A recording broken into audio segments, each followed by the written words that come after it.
Mom.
come on up.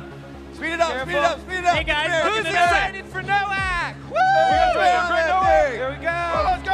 Who's excited for Noac? We're gonna go to the left. Whoa. All right, go to the left. This way. Come on, we're good. We're good. We got it. All right. Woo! And no, go the other way. Other way. Other way. Other way. It doesn't look That's a good. bad idea. Come on, guys. All right, back this way. Come on, come on. Can't really see this thing. Noac. Go this way. All right, here we go. Speed up. Come on, get some air in There that we thing. Yeah, you're good. This way.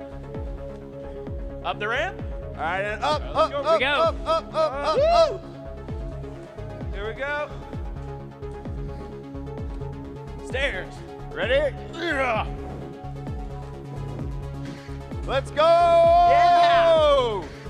Everybody want to see him jump higher? Good. Want to see him jump higher? A little bit that All way. right, get some air! Woo! Spin me that way. There we go. Here we go. All right. All right. That's what I'm talking And- about. Whoa, hold up. And perfect. Hey guys, watch this. Whoa. What's going on? Is he supposed to do that? But is it flashing? Brothers, Mike, what are you doing? We are ready? Are you kidding? What was that? Colossal fail. Way to start the conference out on a down note, Mike. Wait, what happened? What went wrong? What were you trying to do in there? Isn't it obvious? I was trying to, start Noac. It's a good thing the OA didn't start that way, or we would have disbanded in 1921. Yeah, you open shows like my grandma opens jars. I've seen stronger beginnings at a nursing home. But wait, I don't understand. I had this thing planned out perfectly. And that's where you went wrong. Right. What? I don't get it. There you go again. Huh? You keep making the same mistake. What mistake? I'm doing the best I can in here. And we're 40, love. How am I losing? How am I losing? I don't get it. I'm doing my best. I. Me, me, me. Don't you get it, Mike? There is no I in Noac. Yeah, Noac isn't about me. It's about we. This week, we're going to find where you stand. In doing so, we're going to challenge you to answer some pretty tough questions. Questions like, why are we here? What can we do to make a difference? How will we do it? And when do we start? First up, why are we here? We asked, and you answered. Let's see what these airmen had to say. I'm here to spend time with my friends and to do patch trading. I'm here to see the dance and evaluations. I'm here for the Frisbee tournament. I'm here for the BMX. My name is John, and I'm not quite sure why I'm here, but I know I'm not alone.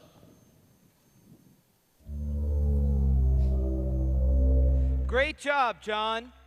What can we do to make a difference?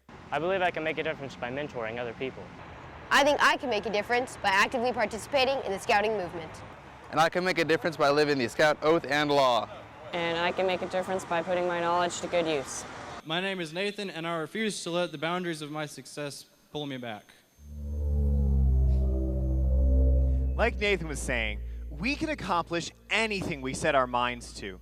But how? What's the secret to really making a difference? The secret to making a difference is to being completely involved. The secret to making a difference is always setting the right example. Secret to making a difference is a lot of hard work. My name's Benton, and I'm not afraid to stand up what I believe in. Great advice, Benton. So we've talked about why we're here, what we can do to make a difference, and how we can make it happen. The only question left is, when do we start? I can make a difference anytime. Right now. Today. Carpe diem. Seize the day. Do you have any advice for anyone who wants to know when they can start making a difference? Well, if it's not now, when? And if it's not you, then who? You know what to do next. My name is Wes, and I choose to start now. Arrow gentlemen, welcome to the 2012 National Order of the Arrow Conference.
Airmen, please join me in welcoming the Boy Scouts of America's official liaison to the United States Congress, Congressman Pete Sessions.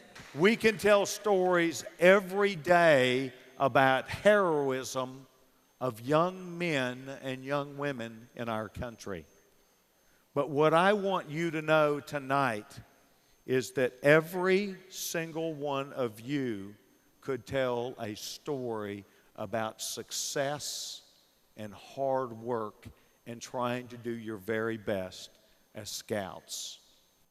Young leaders, as I look at you tonight, I want to challenge you to know that courage, character, and performance in everything that you do will ultimately determine your success or your failure. Arrowmen, please welcome the National Chief of the Order of the Arrow, John Rem. Patrick Henry once said, "United we stand, divided we fall." And history has shown that anything great, such as the civil rights movement, sending a man to the moon, or even inventing the iPhone, was not accomplished by just one person. Each event had a person with an idea, had the courage to step up. But it wasn't until more people followed along that the big picture became apparent. I've witnessed firsthand the power of a group. During last summer's OA Summit Corps, airmen came from all across the country to help develop the new Summit Bechtel Reserve in West Virginia. And each week, I'd ask my crew a simple question of why. Why are you here? An airman, about 15 years old, came up to me and he said, "John, I'm here to be part of something bigger than myself." I challenge each of you to absorb as much as you can from this conference, to learn from others, then take it back to your home lodge and use that knowledge to continue our great legacy and piece together our vast puzzle.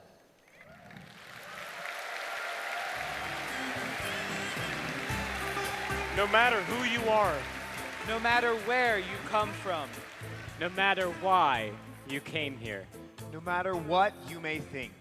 You are among friends. We've all tested the bow. We've all faced ordeals. We've all accepted the same obligation. We are members of the largest younger generation in history. And we are more connected, better informed, with greater understanding, and more compassion than any generation to come before us. Our legacy is defined by the present, not the past. By our actions, not our age. We hope you never find yourself alone this week. Because you're not. And if you think you are, remember this. You are what you stand for. Never be afraid to stand up for what you believe in. Because there are no limits to what we can achieve together. And most importantly, don't wait. Start now. Because life and Noac are just too short to waste. Noac is like an old sweet song, but you can't enjoy it living in a bubble. You've got to break out of your comfort zone, play along, contribute your own verse. At times, you may have doubts. At times, you may be confused. Sometimes, you may feel discouraged. You may even have to explain hashtags to your lodge advisor. But never doubt that a small group of thoughtful, committed people can change the world. Indeed, it is the only thing it ever has. We'll see you around campus. Have a great Noac.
Your Instinct was a sermon made on February 4th, 1968 in Atlanta, Georgia. It's not his most famous speech, but it is considered by many to be his most important. In it, Dr. King eloquently set forth a profound approach to leadership. But it was an executive at AT&T that coined the name for what Dr. King was describing. In 1970, Robert Greenleaf published his essay, The Servant as Leader. In it, he set forth the basic doctrine Dr. King described, in which we know today as servant leadership. The guide, but a humble peasant, would lead them through the treacherous jungle, along a dangerous mountain path to a hidden village where they would meet the eminently wise leader of his ancient tribe. When they reached the village, they found a magnificent throne at its center. We are rested and ready to meet your leader. Please inform him of our presence, for we are eager to hear his knowledge. There is no leader here, not as you understand the word. I am the one you seek. I am the chief servant of this tribe. I have taught you all I have to teach. Now go forth and serve those who need you. Greenleaf was inspired by the youth demonstrations of the 1960s. Young adults, our age, helped them realize that great leaders are in fact great servants first. Servant leadership isn't about power, position, or titles. It's about having the right priorities and treating others with dignity and respect. A servant leader never asks anyone to do a job they aren't willing to do themselves. Even in the field, he always looked immaculate. He wore a spotless, starched, pressed, full-dress uniform with impeccably polished shoes, no matter how dusty and muddy the world around him got. On my first day of work for the sergeant major, I didn't know what to expect. I was sure it was going to be horrible, a suspicion that seemed to be confirmed when he took me to the officer's bathroom and told me I would be responsible for keeping it clean. And then he said something I didn't anticipate. Here's how you clean a toilet. And he got down in his pressed, starched, spotless dress uniform and scrubbed it with his bare hands until it shined. To a 19-year-old assigned to clean toilets, which is almost by definition the worst possible job in the world, the sight of this high-ranking, 38-year-old, manicured, pampered disciplinary officer cleaning a toilet was a shock. And it completely reset my attitude. If he can clean a toilet, I can clean a toilet, I thought. Now that's leadership. Each year, in thousands of troop meetings all across America, a time-honored tradition takes place. Troops recognize worthy scouts by electing them to membership in the Order of the Arrow. Whether these scouts realize it or not, they already stand out from others by exemplifying the traditions of our order. That's the point. Other scouts see us recognized with OA membership and are inspired to adjust their own behaviors to be more scout-like themselves. This is a natural and positive consequence of servant leadership, and a reminder of the incredible power of setting the example. Each of us is constantly being observed and can influence others for better or worse. On a busy city street in downtown Seattle, a young account executive noticed that litter always surrounded the trash can in front of his office building. One day, he decided to pick up all the trash and place it in the trash can where it belonged. As he did, others took notice. The man cleaned up all the trash and carried on his way. But the next morning, on his way into work, there was more litter on the sidewalk. Again, he picked up the trash and put it where it belonged. For many months, he continued to pick up the trash outside his office, until one day, he noticed something. No more trash was on the ground. He wasn't the only one keeping the area clean. Greenleaf said that the servant leader is servant first. It begins with a natural feeling that one wants to serve first. Then conscious choice brings one to aspire to lead. That person is sharply different from one who is leader first. The leader first and the servant first are two extreme types. In 1915, 35 scouts were selected to become the first members of our order because they set an example others wanted to follow. They were servants first. Theirs is a legacy of servant leadership, and it continues to guide us still today. I'll be back later to tell you about the ways we plan to continue this legacy and what you can do to help. Until then, think about this. The purpose of life is not to win. The purpose of life is to grow and to share. When you come to look back on all that you've done in life, you will get more satisfaction from the pleasure you've brought in other people's lives than you will from times you outdid and defeated them. The next Chief Scout Executive of the Boy Scouts of America, Mr. Wayne Brock. Good evening. I'm extremely honored to be here tonight. And one of my proudest moments as a youth in scouting was to be called out and selected as an airman. In fact, I went on to serve as a chapter chief, as well as a lodge vice chief in the Croatown Lodge in the East Carolina Council. Okay. You know, I think the Order of the Era is one of the best youth leadership development programs there is, period. Whether it be within the Boy Scouts or anywhere else. Agreed.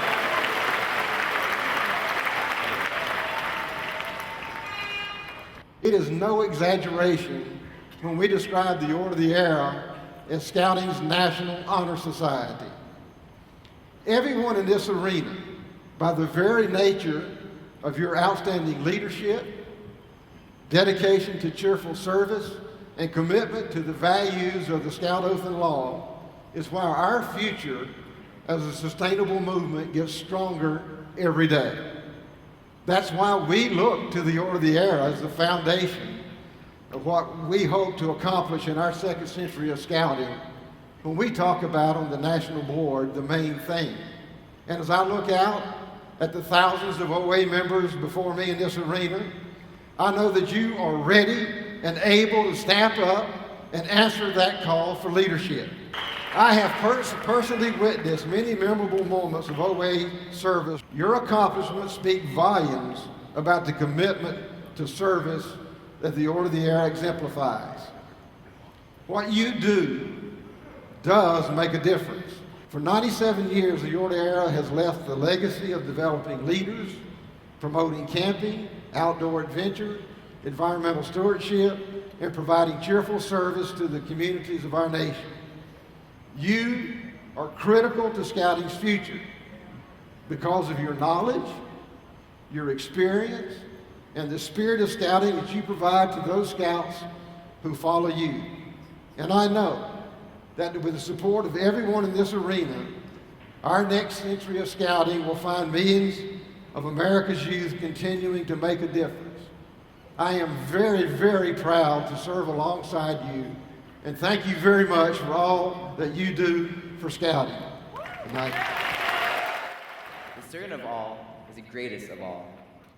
The success of the Order of the Arrow today is a result of services of a great many of our brothers, past and present, who have made the statement from an ordeal ceremony a reality in their everyday lives. The National Committee of the Order of the Arrow presents the Distinguished Service Award to those airmen who have continued to give outstanding service to scouting and the Order on a sectional, regional, or national basis over a period of years. A limited number of these awards are presented only to airmen whose record of service is truly exemplary, extending furthest beyond others in the local lodge. The Order of the Arrow's Distinguished Service Award is among the rarest distinctions in scouting. It consists of a sterling silver arrowhead suspended from a white neck ribbon that it itself is decorated with red embroidered arrows. The silver arrowhead has another arrow through it, aimed upward over the wearer's right shoulder. Recipients also receive a framed certificate and are authorized to wear a white square knot on a red background on their scout uniform. The Distinguished Service Award is a unique award in scouting, as it is the only award that is presented to youth members, to adult volunteers, and to professional scouters alike. The Distinguished Award was first presented to our founder, Dr. E. Erna Goodman. Tonight, we proudly present to you the 2012 Class of Distinguished Service Award recipients. This evening, we're pleased to present the Red Arrow to 3 deserving individuals. Our first Red Arrow recipient has served as National OA Show's sound director, sound designer, and composer for 9 Noacs and 4 national jamborees.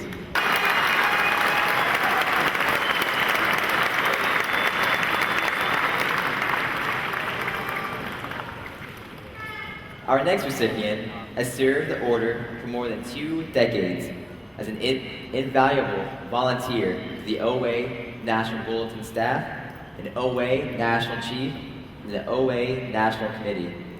Please may welcome to lovely Mrs. Jeanette Lord.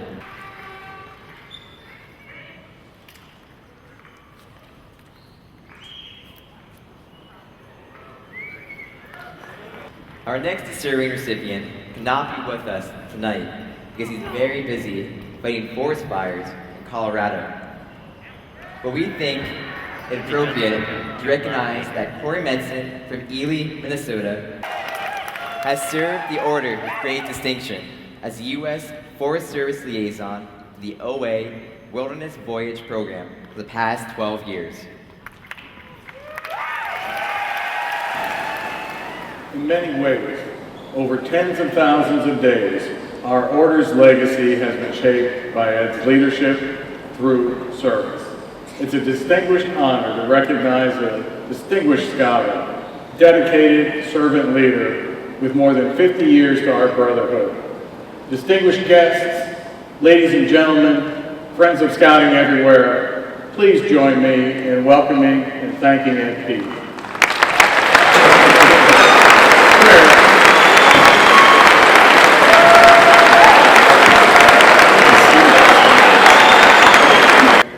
And thank all of you for the honor you've bestowed and the kindness you've extended to me tonight and throughout my life. Values espoused through the Order have the power to change lives and eventually the world for the better. From years ago in the dim ages, through the things we do today, to the dreams we have for tomorrow, the passage of time is a continuum which the Order of the Arrow began with Dr. Goodman's vision, progressed through iterations like the ones depicted here in these vignettes, and disappears over the mountain into the far beyond. Along the way, our lives will be touched by many, and there will be many whose lives we touch as well, often without even realizing. I remember yesterdays after campfire with ceremonialists as we packed away the clothing and the candles, and in those days, the kerosene. The first time I was invited to stay after dinner for coffee with my lodge advisor, who was himself a legend, the sign which we all knew meant that I'd earned his approval and was at last myself becoming a man accepted among men. Somewhere along that continuum, my role, like it has for the other adults here, and will someday for the youth among us, transitioned from learner to leader to advisor and coach. What makes all of these things so special for me is not that they're unique among scouting experiences, but precisely because they are not. I have been privileged, as each of you has been privileged, to be part of a movement bigger than any of us, to share in the common experiences of a tradition we received and who understood that we are simply their stewards, who hold them for a while and then pass them along to those who will follow down the trail. I remind myself that this great continuum of shared values and shared experience is more than just that linear progression, but it's an embrace of the spirit that wraps itself around each of us, making us stronger as the beliefs we share are magnified through the bonds of brotherhood. And because of you and the many who walked our trail before you, I have been blessed to live my life looking ever onward, never over my shoulder, curious always as to what lies just over that next horizon. For that, and for the friendships we've shared along the way, I am and will always be profoundly grateful. I hope.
Ladies and gentlemen, welcome to tonight's show as we mark the 100th anniversary of the Eagle Scout Award. We can look over the past 100 years in the fabric of Scouting history to see how Eagle Scouts have made an impact in our community. When we consider the legacy of the Eagle Centennial, we also need to look no further than the hundreds of Eagle Scouts who are with us tonight. Now, it was only 2 years ago when we commemorated another important milestone, the 100th anniversary of Scouting. Eagle Scouts are statistically more likely to have built character traits related to work ethics, morality, tolerance, and respect for diversity. But as all Eagle Scouts know, the title is bestowed for life. Thus the phrase, once an eagle, always an eagle. You are the next generation, and you are the critical part of the Boy Scout of America's future. The only way we will mark a 200th anniversary of the Eagle Scout Award is with your help. Now, whether you are in your first month as a Life Scout or several months in as a First Class Scout, I challenge each and every one of you here tonight to make earning your Eagle your #1 scouting priority.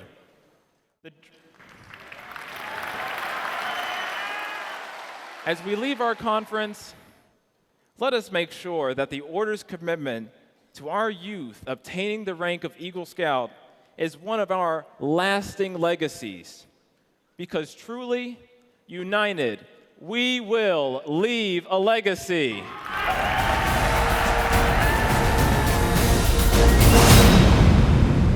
Tonight, we have a remarkable opportunity to sit in front of some incredible Eagle Scouts and glean from them some great messages as we follow our trails to the Eagle. Each of you have achieved remarkable accomplishments in your life, and you wouldn't be here tonight if the role of being an Eagle Scout didn't play some big part in it. But I'm going to be a little more pointed than that. I want to know, did the process of becoming an Eagle Scout and the fact that you are an Eagle Scout have any impact on where you are today and who you are today? Not everybody has the opportunity to be on a TV show or be a gold medalist, but do have the opportunity to use those skills on a daily basis too. At your job, with your family, with your friends, these traits and skills that you're learning are applicable to your entire life, regardless of whether you're an Olympic gold medalist or just a guy. So I think not everybody can, as I was saying earlier, not everybody can do some of the stuff that we have done. I believe everybody's capable of far more than they think they're capable of, but being an Eagle Scout is not about necessarily going to the moon and doing crazy stuff. It's about being consistent with what you've learned and living that out. So it's the small things that maybe no one sees that make a huge difference and that show that you are an Eagle where other people will fall short of the character that you've learned and developed while being in Boy Scouting. But for me, it's been one of the small things. My brother has had a really cool opportunity after the earthquake in Haiti. Drew, you want to talk about it? After the earthquake in Haiti, I had the opportunity to travel there 5 days after the earthquake, which was before the Red Cross was there and before a lot of the aid organizations had made it into Haiti. And I was just provided with that opportunity, got open some doors, and I ended up there on the ground. I don't have a medical background at all, but I was tying knots and hanging tarps and setting up these impromptu surgery centers where they were amputating limbs without anesthesia and really heavy-duty stuff, and just the strength and character that I developed in scouting carried over, and a lot of the skills. I mean, I was just amazed at some of the stuff that I found myself doing in the situations I found myself in. It really did help a lot. You know, some of the leadership skills are turning a problem into opportunities. And it's, so those are great Eagle skills to pick up in Scouts. Fantastic. Aqua Africa, the nonprofit that I run, part of the things we do is we drill water wells, obviously, for people. We drill them for about 500 people at a time. But part of, we have 3 structures. One of them is clean water, second portion is micro-democracy, and the third is the most important, is is resource management. And resource management, you would think, how does that apply in South Sudan, in a country that's just evolving? And that's a crucial aspect for what we do in Aqua Africa, because we teach people, just because we drilled you water, it doesn't mean you should exhaust the resource that we just drilled. You utilize every resource around you. And I think resource management, conservation goes hand in hand. You recycle, you preserve things so others can use it or you can use it later on. And as Scouts, I don't even think it's just something we do, it's our responsibility. As Eagle Scouts, as Order of the Arrow members, it's our responsibility to leave this world better than it is for others. And that's why we clean up after ourselves after camp. That's why we take care of this world. Absolutely. Thank you. There are things that might be cool at certain stages of your life, but the values and the character that you are instilled with while in scouting, that lasts you for your entire life. That becomes your framework for how you see the world and become part of it. And those almost become instinct to help you make decisions later in life. Yeah, the party in the movie there looked kind of fun, but in 10 years, you know, what is that going to get you? Or the next day, or a couple months after. Well, and honestly, I mean, when it comes down to it, whether you're going to these parties or whether you're that kid that's knocking on the elderly's door, the fact that you're an Eagle Scout or the fact that you're a Boy Scout should never stop. I mean, and those, if you go to those things, I mean, they have to know you're an Eagle Scout without you telling them you're an Eagle Scout. I'm an Eagle Scout whether I'm standing here or I'm an Eagle Scout if I'm somewhere else with my friends. So I think the fact that you're an Eagle Scout or the fact that you are a Boy Scout isn't mutually exclusive to where you are and how you act, or else you're not a true scout. I think a true scout is a scout. That's right.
Welcome to Veracruz.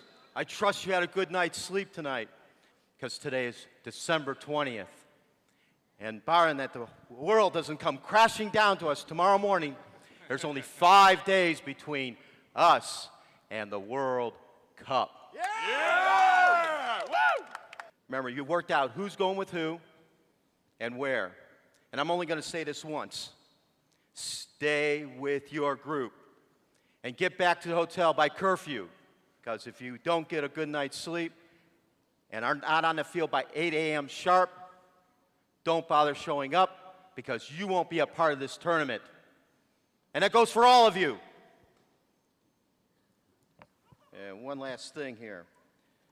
Proof of age is required to play, so hold on to your passport. You lose your ID, the tournament will be the least of your worries, because you won't be able to board that plane to get home. Understood? Yes, sir. Alex, send us off. All right, everybody, get in here. Let's go. One team. One goal. One team. One path. One team. One faith. United, we are one. Woo! Let's go.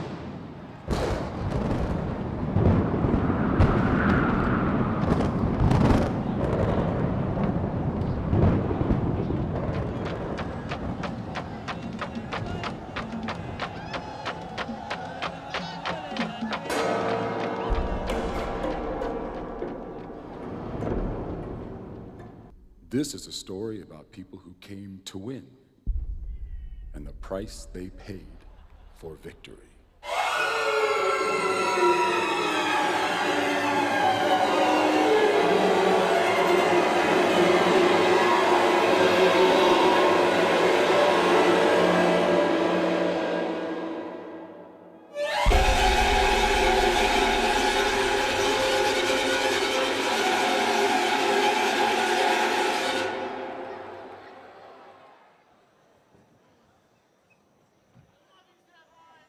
When are we getting there? We've been walking for days. What's up? Actually, we've been walking for an hour and 20 minutes exactly. Thank you, Kit. You've been extremely helpful. That'll be all for today. Are you seriously timing us, Kit? Yes, yes I am, Alex. I am the kung fu master of team managers for a reason. I pay attention to every detail. Well, you missed the one about not being lame. So this is the place they played the first team sport in human history. Huh. Yeah, Casey thought it was ironic how the first team sport was invented by the same people who sacrificed one of their own every day just so the sun would rise. What do they get for winning? Glory, respect, and the blessing of the gods. And if they lost? Death. Death? You mean like death? They kill the whole team? Not the whole team, just the captain. Bet you're glad you weren't born a Mayan, huh, Alex? Sometimes games would go on for days before somebody scored. Sounds like your kind of game, McNally. Sounds like your love life, Nate.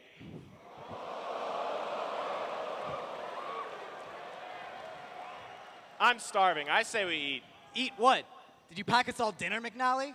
No one said to bring food. No one said to play third string either. But that comes so naturally to you, doesn't it? Well, we can't all fail algebra, can we, Nate? All right, guys, knock it off. McNally, put your shoes on. We're here for a reason. Remember? Hey, Alex, look at this. Cool. What is it? Oh, it looks like, I don't know. Well, it's gotta mean something, right?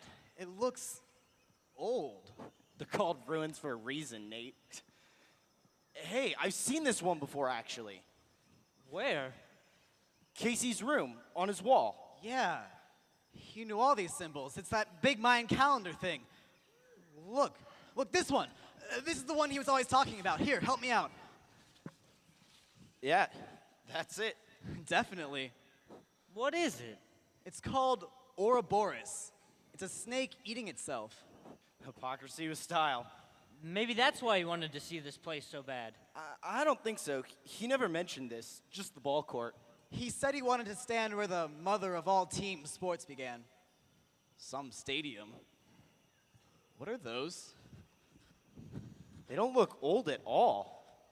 Looks like some kind of alien artifact. Hey guys, all done here. Hold on. I think we found something. McNally, you're a geek. What is all this? Huh. No idea. I mean, someone clearly put it here. And recently, too. What's that?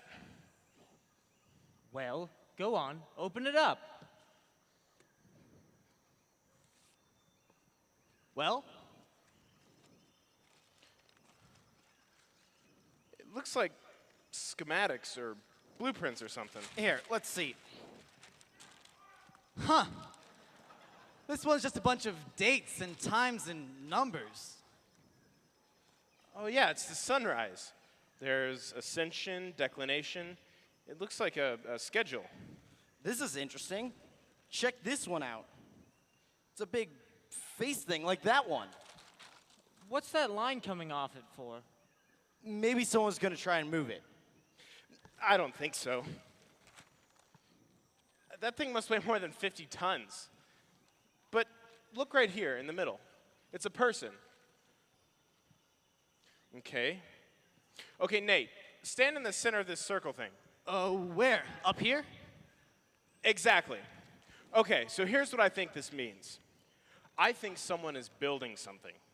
Something that starts up there when the sun rises, like a beam of light. Then it travels down here to the center of the circle, and then when the sun is just right. What? I don't know. I think I know. Check this one out. Maybe it's some kind of ancient time machine or teleportation device. Or maybe just a good old-fashioned death ray. What did you say? No, he said stay exactly where you are. Oh, I get it. So when the mirrors are aligned just right and the sun rises through the trees. Right. Whoever's standing exactly where Nate is now. Zap! Zap! Let me see that. Guys, this is cool and all, but I think we need to, do what we came here to do and then get going.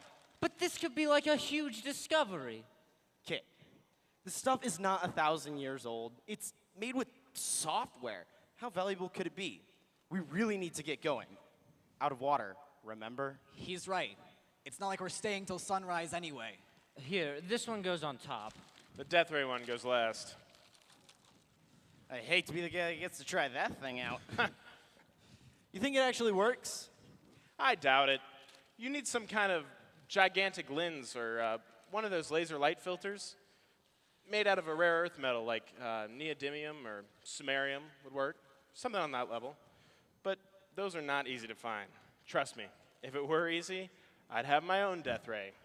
What, got someone you want to zap, McNally? Gee, I wonder who that could be, Nate. Okay, adventure over. Where's the shirt? Right here.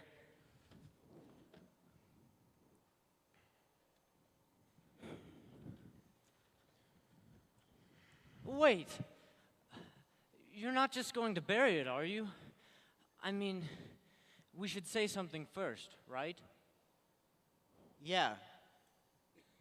Yeah, of course. And here we all are. I just wish you could have seen this place, man. I mean, I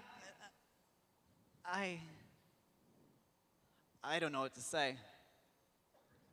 Same here. Well, obviously we all miss you like crazy, and what I mean is, Alex had something he wanted to say.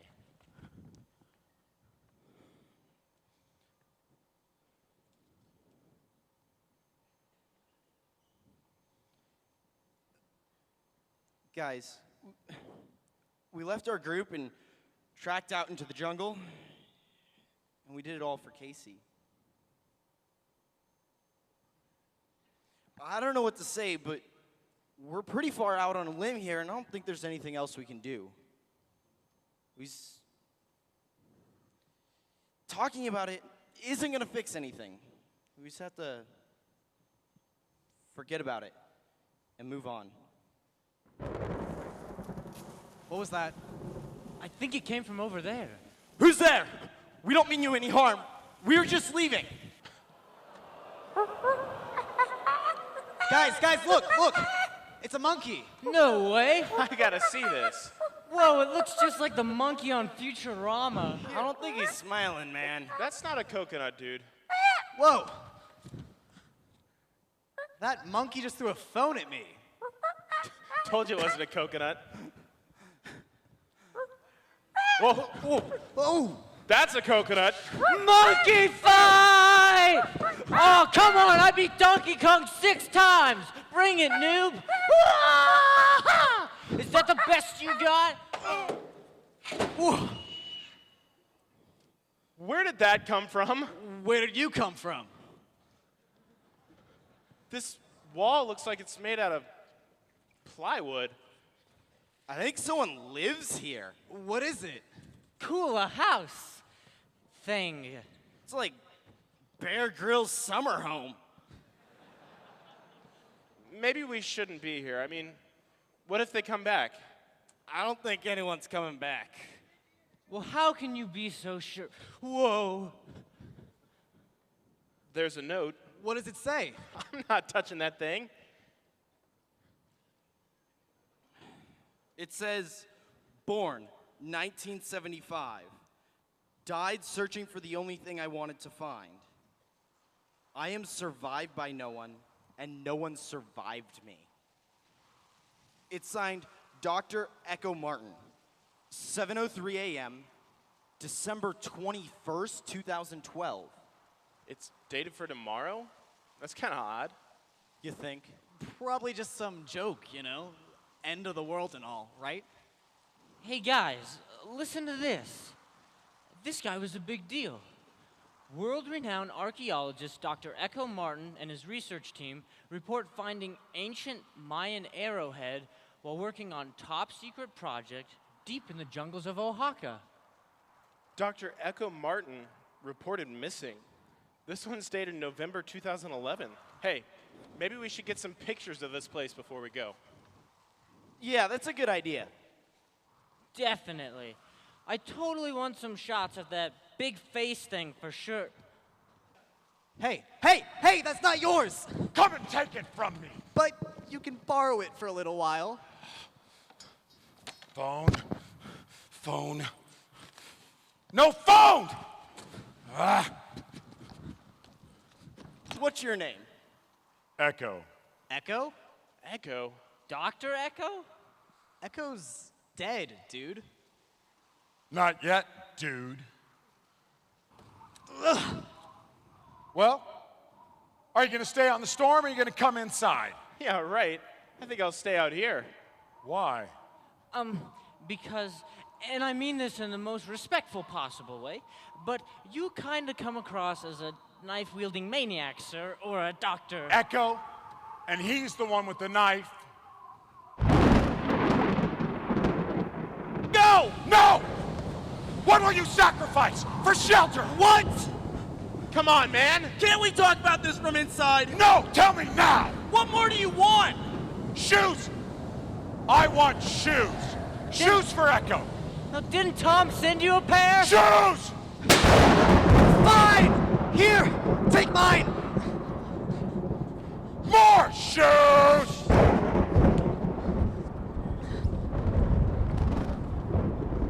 Look at this. They're all dead? Who's dead? His team. They all died when one of the temples they were studying collapsed. Well, does it say what they were searching for? No, it just says he was the only survivor. 10 perished just weeks after the team made its most valuable discovery to date. Though Dr. Echo Martin was not available for comment, his office released a statement stating that Dr. Martin would continue the team's important research. Well, that must be what he's doing out here. He's looking for the rest of it. It said so in his note. He's looking for the rest of the arrow. You guys don't think he's planning to... What? Well, you know, that he's planning to zap himself? That note did say he's going to die in the morning. I seriously doubt this guy's gonna hurt himself. Like you said, McNally, that death ray thing's impossible. It's probably what his team was searching for, and now that he's found it, he just doesn't know what to do next. It's not like he can go waltzing back into the States with that arrowhead hanging around his neck. What are you going to do? One thing for one phone. No deal. One phone, and we get all of our stuff back. But if you don't want this sweet phone with the extra large screen... My phone! That's my phone! You have my phone? That's mine! You have it! Give me my phone! Give it to me now! Now! Now! Now! Calm down, Yeah, dude. chill out. We'll give you the phone. We just want our stuff first. Oh, and something to drink. And then we'll be out of your hair for good. Deal? No! No good! Give me your phone! I want my phone! Give me my phone! Nobody stole your phone, dude! Yeah, we got it from a monkey. A crazy, violent, angry monkey. Sweet. Thanks, Echo. You're thanking him? Really? I was just trying to be nice. Let's just get what we need and get out of here. So, are we gonna bury the jersey or what? Why bother? Silence of the Lambs over there is just gonna dig it up again. Good point. Wait, we're not just gonna leave it here, are we? Kid, we have to get going. It's only a soccer jersey. Let it go, man. Like we did Casey? Look, we really need that jersey back. I gave you everything you need.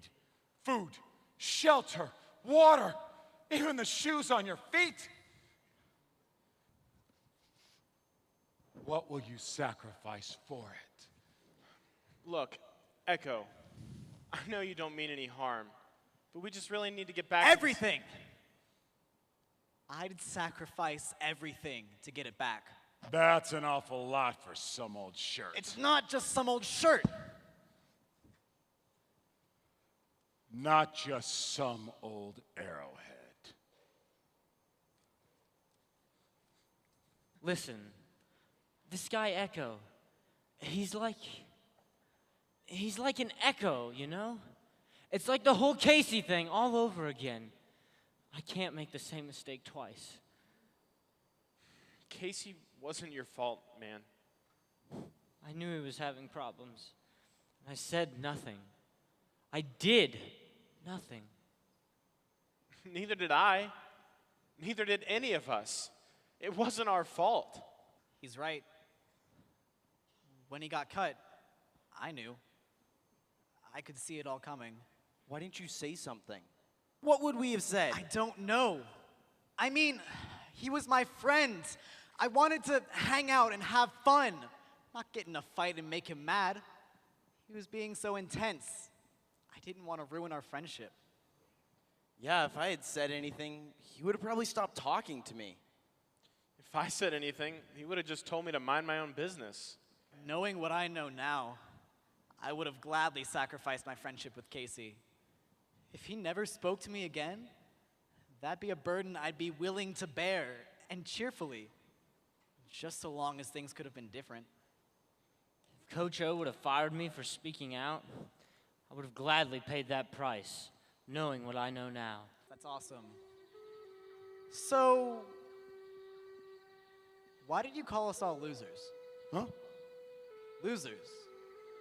You called us losers twice. Why? Because I know your type. You think sports is the most important thing in the world you can spend your time doing. That's not the kind of human sacrifice that makes the world work, dude. Look, I'm sorry about your team. I really am. But why do they need a symbol for love? This kid in my class lost his parents, and we call him an orphan. My mom's friend lost her husband, and she calls her a widow. I lost a friend. I don't have a word for that. Yeah, I do put a lot of time into my soccer team, and I do it because of my friends. We are more than just a team. We're like brothers. Coach O once said that a real team is never defeated, only destroyed from within. That's almost what happened to us when we lost our friend. But tonight, you helped bring us back together. What does it matter? It sure would be a waste if you stepped in front of that death ray in the morning. Look, the sacrifices your team made for you, they are a symbol for love. You can leave a better legacy. 10, 9, 8, 7, 6, 5, 4, 3, 2, get go! Dr. Echo Martin, born 1975. He spent his life searching for something he already had. When he lost it, he lost it. And when he found it again, he celebrated it for the rest of his life. He survived with the help of 4 brothers. Kit, a guide who is strong and brave, and does not confuse what is easy with what is right.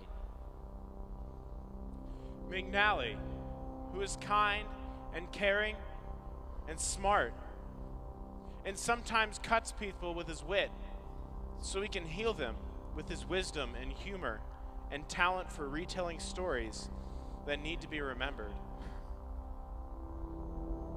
Alex, a peacemaker, a leader, a servant, who brings people together and empowers them to take action for themselves and especially others. And my brother Nate, who closely guards that which matters to him most, but knows how to love and to forgive, and who is forgiven, and whose friendship is worth living for. One night, one day before the end of one world, I chose to build another one. Sometimes you have to lose what matters most to find what matters now. What I found is this: a win, no matter what the cost, is going to kill us all. It's the sacrifices we make to come together and to stay together that bind us together. Love one another. That's the first step. It's a small but powerful thing when brothers unite. It is like a single spark, a fragile thing. But if we fan it now and feed it until it is a fire, we will not only endure, we will prevail.